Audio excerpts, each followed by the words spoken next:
The talks are still going on. You have to understand that when there's a lot of saber rattling, there's also a lot going on under the surface, and that takes an awful lot of digging, and I haven't been able to dig it out to my satisfaction. I do know the Israelis are panicked because they understand that Israel is a one-bomb country.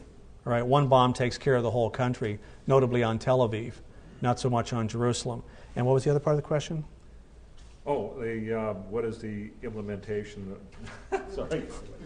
Real ID. Oh, Real ID. Yeah. Most states are trying to come into compliance. The only penalty is you won't be able to do certain things at the federal level, like get on an airplane or go into a federal courthouse. Although I was thinking today, I thought, well, what happens if I'm subpoenaed to appear at the courthouse and I don't have the ID? You know, I mean, what if I show up at the door? Well, I have to get in. It says right here, well, you can't come in.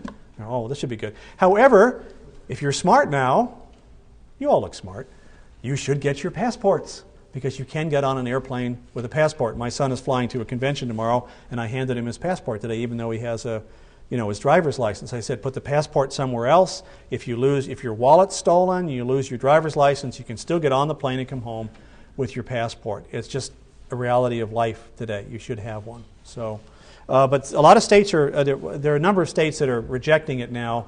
Montana, that's right. And I can't remember a couple of others. Is that going to carry any weight? You know, who knows? What is the timeline for ratification of the North American Union and possibly the new Amero currency? Good question. The timeline for getting the Security and Prosperity Partnership established, now whether it'll be called the North American Union at that time remains to be seen, is 2010. All of these regional unions around the world, the deadline date is about 2010. The proposal for an Amero is a floating thing, but it depends on how fast the dollar dies, would be my guess. And the proposals for a global currency are somewhere around 2018, and there are proposed names for it like the Phoenix, and there have been a few other things floated out there. So once again, the effort is to get it down to a few supranational currencies like the Amero, the Euro. There'll be an Asian currency, and then after that an international global currency. And the date that I heard on that is 2018. But those are all floating. Remember, all these dates are floating.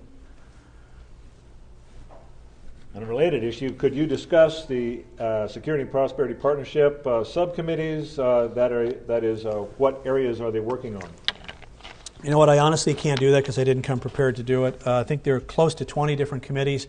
It involves every different area of our lives, of law, from food, drugs, drug running, law enforcement, security. We're supposed to have a common security perimeter, remember, which means largely the U.S. and Canada will take over the responsibility of defending everything from Central America on up. By the way, if you think our borders are porous, you should go and see the borders between Mexico and Central America. A lot of Americans always think that people from Latin America are all the same. No, there are 19 Spanish-speaking countries, and they're all different. And some of them don't get along with each other, even though they all speak Spanish, you know. And so the Mexicans are not thrilled with this flow of people in from Guatemala, El Salvador, Honduras, and other countries coming up through Mexico, because people at our border have a hard time telling the slight speech dialects. Like, you know how we tell someone from Canada? Okay, well, in Spanish, you can hear that. If you learn to listen to the differences in dialects, you can say, you're not Mexican. You know, you're from Guatemala or something like that. You can hear that difference. So, do you believe that 9/11 was a foreign terrorist attack? And if not, what's your take on it? No.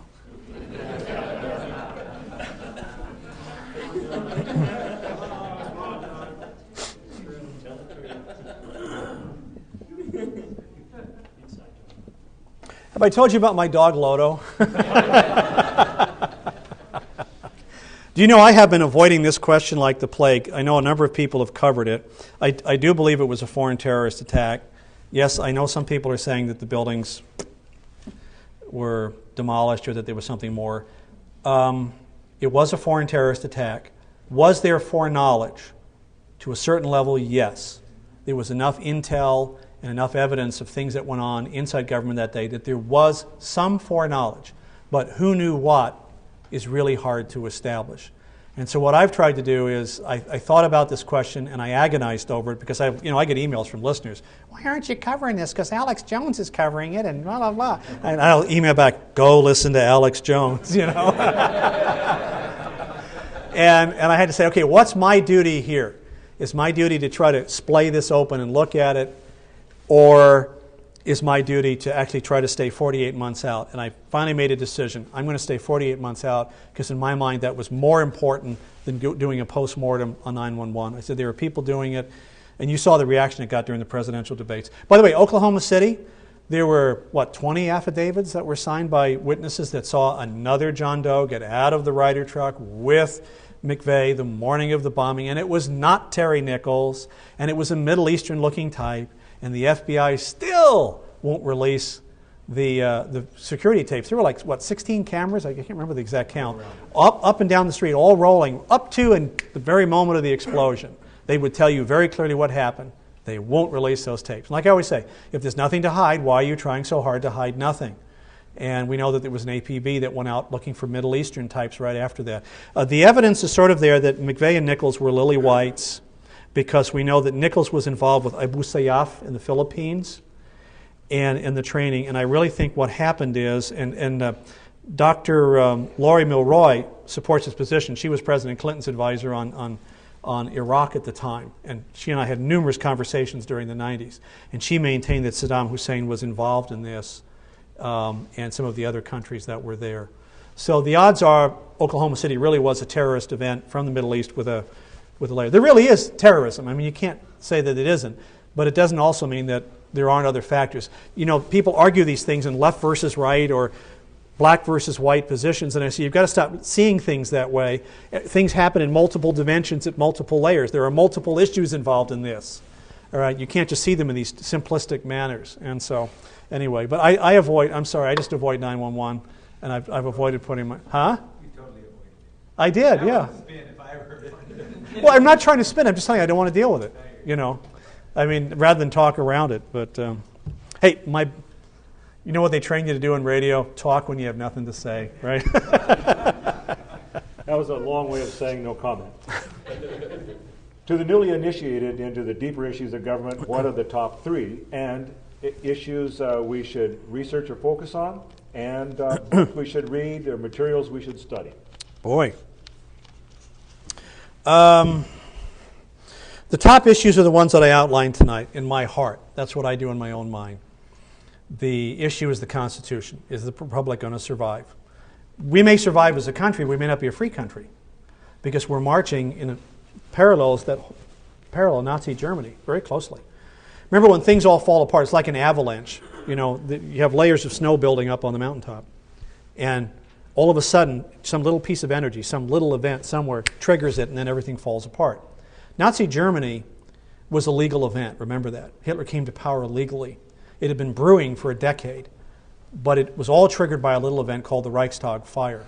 And it just took 3 changes in the law, the abolishing of their Bill of Rights, which looked like our Bill of Rights, or suspending it. That's all it was. It was suspended. And an enabling act which made Hitler able to rule by executive order, and then what was called the treachery law. This is the one that was really dangerous. In German, it was called the Heimtückgesetz. I don't know if I'm answering the question, but the Heimtückgesetz, since the Nazi Party was the best interest of Germany, opposition to the Nazi Party was therefore equivalent to treason. See, in this country, we have Democrats and Libertarians and Republicans, but we all can debate what we believe is best for the country. There they turned that around and said, what we want is best for the country, therefore you're opposed to us, you're opposed to that. Those are the core issues. You know, one of the books that I always say everybody should read, you have to get this in Amazon used, it's not a publication right now, is Dr. Dennis Cuddy's book called The Globalists. It's a real eye-opening read. And what he did is, Dr. Cuddy, who was a former senior associate at the U.S. Department of Education, went back to the beginning of the century and just began putting down, by year and date, quotes from people advocating global government, who they were, where they said it, where it was found. And once you read through this stuff, you begin to get this picture of everything that's been going on. That would be one of the most important books to read. The most important thing when something happens in government, always ask yourself, what's going on here? Because most of what's going on the surface is FPC, for public consumption only, and stargazers. And